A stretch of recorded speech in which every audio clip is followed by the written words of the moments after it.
Bienvenue sur Bulle de Bonheur, le podcast pour prendre le temps d'être heureux. Je suis Raphaël Defoucault, chercheuse inconditionnelle de Bulle de Bonheur. Ce podcast est propulsé par 2 minutes de bonheur. Aujourd'hui, nous vous proposons notre numéro 154, Je m'engage pour le mieux. Écoutons aujourd'hui le témoignage de Julien qui me partageait combien les cartes de 2 minutes mon amour mettent du peps dans sa vie de couple. Avec Sonia, ma compagne, nous étions dans une routine qui nous pesait. Notre quotidien s'est mis à manquer de piquant. Des amis nous ont parlé de 2 minutes mon amour. Nous avons acheté le jeu et depuis, nous faisons une carte au cours de notre dîner du soir. Nous nous sommes dit des choses que nous avions oublié de nous dire depuis bien longtemps. Nous avons échangé des moments de tendresse incroyables. Ça faisait tellement longtemps que nous ne prenions plus ce temps. Sonia est aujourd'hui encore plus belle qu'hier. Merci. Quel touchant témoignage. Alors, si vous êtes en couple, faites comme Julien et Sonia, jouez avec 2 minutes mon amour. Oh là là, mais qu'est-ce que ça me chicote! Je voudrais me mettre à faire du sport. J'en ai pris la résolution et je n'ai pas réussi à tenir cet engagement. J'ai d'ailleurs aussi du mal à tenir mes promesses, ou au contraire, je suis incapable de faillir à un oui donné. Et quand je vois l'énergie que met cette amie à développer son business, elle s'engage, elle. À côté de ça, j'ai du mal à comprendre mon amoureux, qui ne veut pas s'engager davantage et se marier avec moi. Pourquoi ma sœur passe-t-elle d'une décision à une autre et n'arrive pas à s'en tenir à l'engagement initial qu'elle avait pris? Et là, ça me chicote. Pourquoi certains s'engagent et pas d'autres? Et surtout, comment s'engager pour le mieux? Le mot engagement tire sa racine dans le mot gage. Mettre un gage, je fais une action, engage 2. L'engagement fait partie de notre quotidien. Effectivement, chaque jour, j'ai à m'engager dans de petites actions qui sont basées sur des micro-choix, comme aller à une réunion où je suis invitée, emmener un enfant chez le médecin, préparer la tarte aux pommes que j'ai promis de faire pour le dîner de ce soir. À plus grande échelle, certains engagements impliquent une énorme part de notre vie. Par exemple, se marier, partir vivre à l'étranger, se séparer aussi. Ces engagements sont souvent basés sur nos croyances, notre système de valeurs, de morale et le système de fonctionnement et de valeurs de notre cercle et de notre société. Apprendre à choisir, à tenir nos petits engagements du quotidien peuvent certainement nous éclairer dans les engagements nous impliquant davantage. Ainsi, derrière l'engagement, il y a un oui à quelque chose. Et si je dis oui, ou si même je dis non, c'est que j'ai le choix. Qui dit engagement dit d'abord choix. Et choisir, ce n'est pas si facile, car la peur ou le doute viennent polluer notre réflexion. Mais quelles sont ces peurs? Alors tout d'abord, la peur de choisir, ou plutôt que mon choix me fasse perdre d'autres choix. Si par exemple je suis invitée à 2 week-ends sympas, l'un au bord de la mer et l'autre à la campagne, le dilemme n'est grand. Choisir la mer, que je préfère, avec un groupe d'amis sympa, mais il n'y a pas d'enfants de l'âge des miens. Le week-end à la campagne, par contre, même si la maison est pourrie, les enfants auront des amis. Que faire? Impossible d'avoir tous les choix. Et si j'en choisis un, je n'aurai pas l'autre. Dans son livre Renoncer, la joie dans le détachement de 2020, Catherine Aubin, licenciée en psychologie, explique que le renoncement n'est pas tant de se départir de choix ou de renoncer aux autres meilleurs. Pour elle, il s'agit plutôt de laisser ce qui nous ressemble pas vraiment, c'est-à-dire enlever toutes ces pelures d'oignons. Ainsi, la notion de choix prend un tout autre sens. Il est certain que les renoncements comportent des deuils, se détacher de ce qui ne nous convient pas dans le fond, mais qui nous procure quand même du plaisir dans la forme, nous plonge dans la réalité, dans la personne que nous sommes au fin fond de nous. Ça permet de faire ressortir des fausses croyances et des illusions. Et à ce moment-là, où j'ai fait un choix, où j'ai pu m'engager, je gagne une profonde liberté d'être. Et dans le cas de mon choix de week-end, je peux me poser la question, quel est mon critère le plus important? L'ambiance du week-end, le côté cocoon de la maison, des amis pour les enfants. En fonction de mes priorités et de ce qui me correspond le mieux, je peux trouver des critères de choix. Cet exemple simpliste de week-end permet aussi de mettre en lumière des choix beaucoup plus cornéliens, comme le fait de quitter un amoureux qui ne me convient pas, mais que j'aime de tout mon corps. Dans un autre registre, les neurosciences nous disent que ce n'est pas parce qu'on a plus de choix qu'on est plus heureux. Trop de choix, la nécessité de choisir et de s'engager dans l'une ou l'autre voie peut développer une sorte d'anxiété. Rappelons-nous par exemple de ce moment où nous avons décidé de nous engager dans le choix de nos études ou celui d'un métier. La variété des possibilités et l'implication demandée peuvent créer beaucoup d'émotions et de stress. Une autre peur, la peur de perdre sa liberté.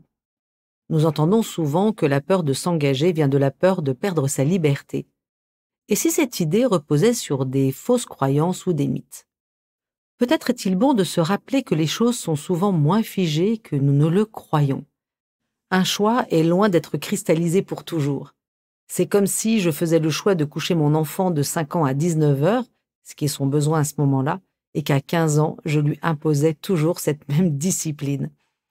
Un choix est un état souple qui va demander une capacité d'adaptation de notre part.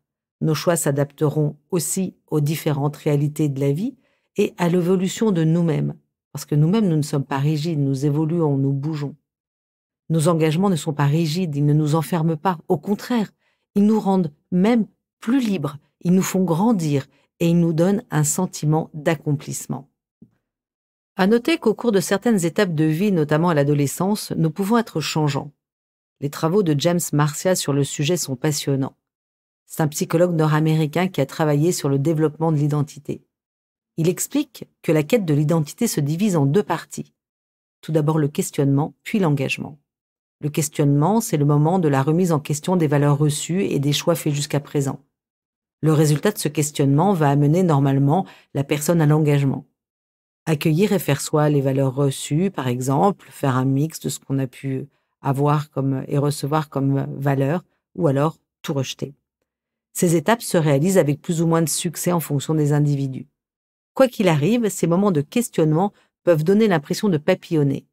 Que vous soyez parent d'adolescents, adolescents ou vous-même en questionnement, rassurez-vous, ces phases de doute, de questionnement sont normales. Ce questionnement est un moyen de se connaître et de savoir ce que nous voulons, ce que nous ne voulons pas.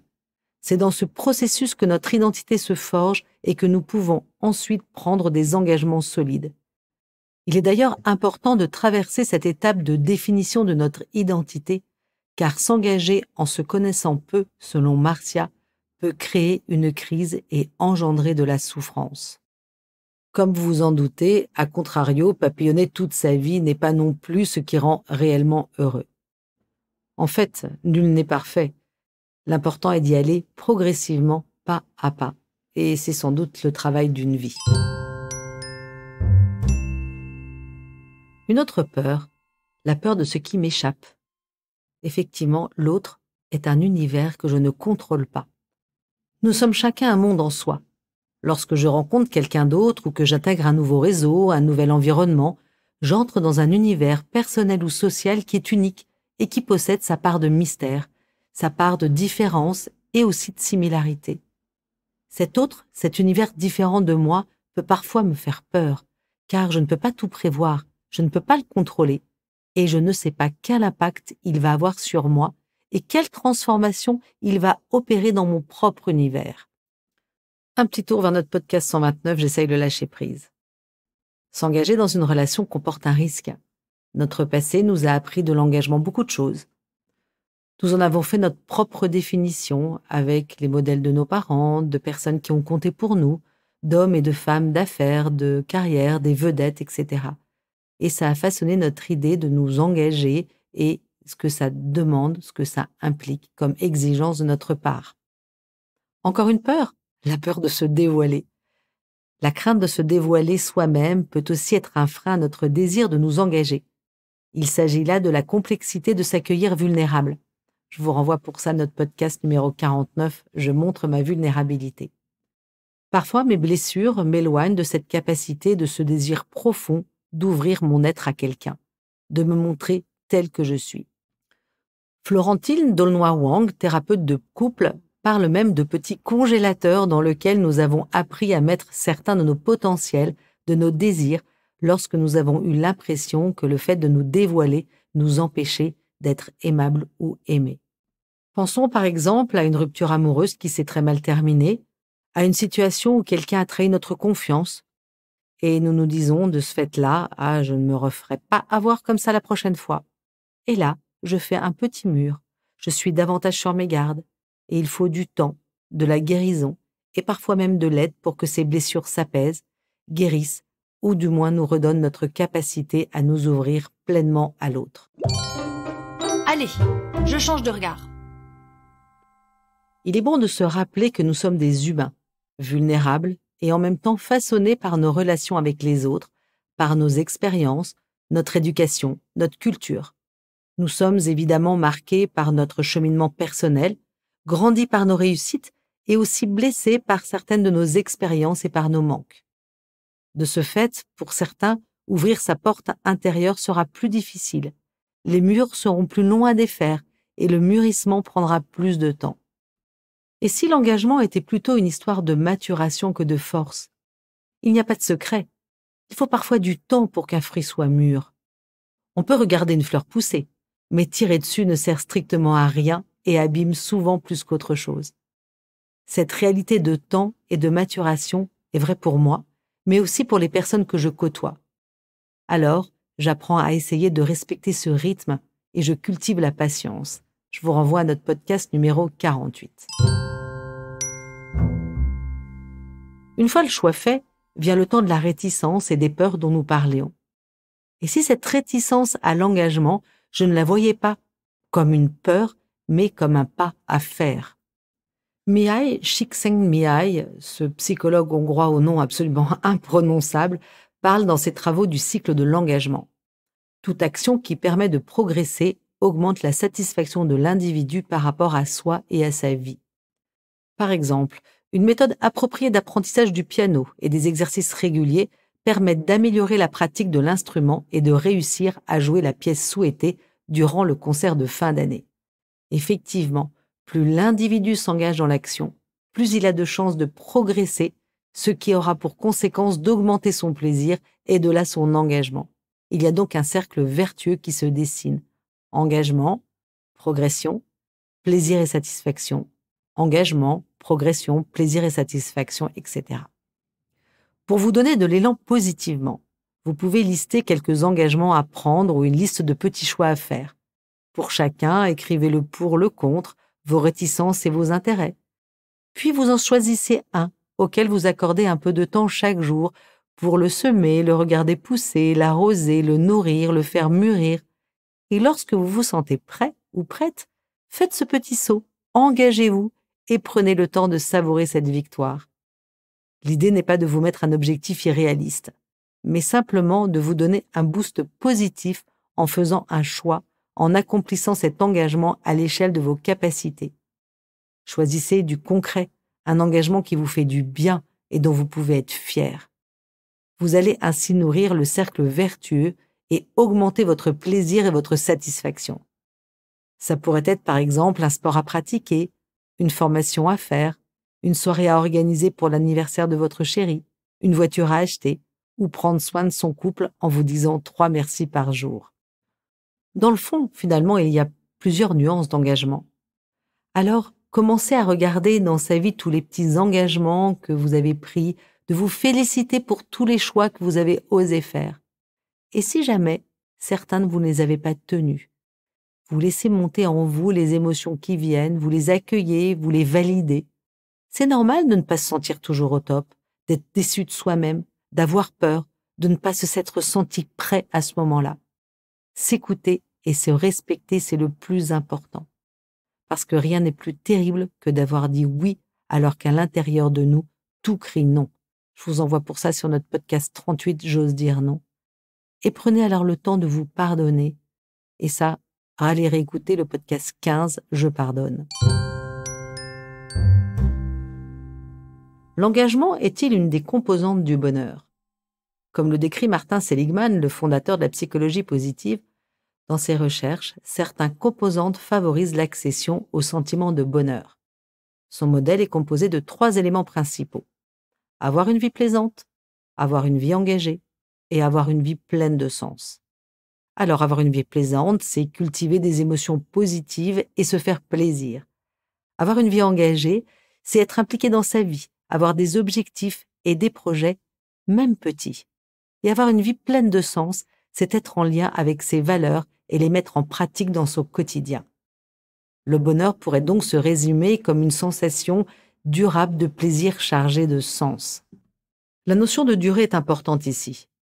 En effet, bien que la dimension de plaisir soit essentielle, son impact sur le bien-être à plus long terme est plus faible que celle de l'engagement et du sens. Ainsi, une activité qui permet à un individu de progresser dans un environnement qui a du sens pour lui va lui procurer du bien-être à long terme. Ressentir ces émotions positives encourage notre engagement et nous donne une plus grande motivation à continuer dans cette voie sur le long terme. Par exemple, si la sauvegarde de la planète est une de mes valeurs, la satisfaction ressentie sera supérieure dans mon job si je suis dans une entreprise qui fait de multiples actions pour éviter le gaspillage. C'est ainsi que nous avons aussi tous autour de nous des personnes qui quittent leur job bien payé pour s'engager dans un travail moins lucratif, mais dans une entreprise qui a du sens pour lui. Apprendre à choisir, puis à se lancer, à s'engager dans des choix qui nous correspondent, est un cheminement personnel qui nous révèle à nous-mêmes, qui nous fait devenir celui que nous sommes ou celle que nous sommes réellement. Et cela génère une immense satisfaction et beaucoup de paix. Cependant, tout cela demande de l'énergie, du temps, du discernement.